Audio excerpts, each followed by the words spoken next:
Ralph Charlton. I am the curator of invertebrates here at the biopark.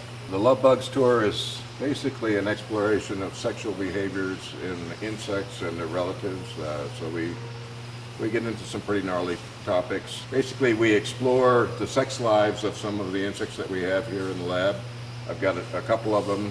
This is a walking leaf insect. It's from Malaysia. A beautiful insect, obviously very well camouflaged, right down to the little fungus spots on its wings. These guys are noteworthy in that they can produce babies without a male. This guy is here. This is an Atlas beetle, also from Malaysia, one of the world's biggest beetles.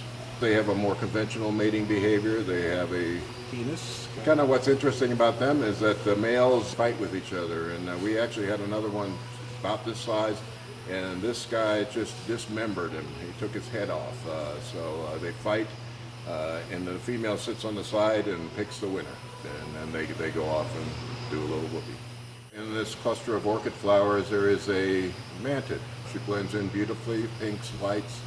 And she sits on a flower like this, waits for prey to come to her, and grabs it out of thin air sometimes, flies and wasps, that sort of thing.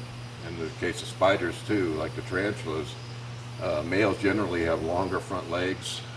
They mate, and then the legs come into play because the male he's got her fangs engaged, and then he kind of backs off and keeps his front legs as stretched out as he can, and then when he can't stretch them anymore, he books in the other direction.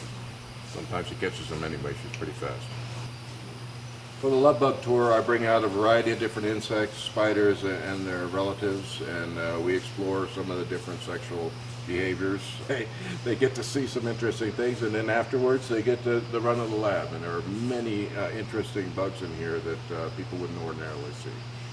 That's always my hope, that I can influence them in some way to just open their eyes to the fascinating world of bugs.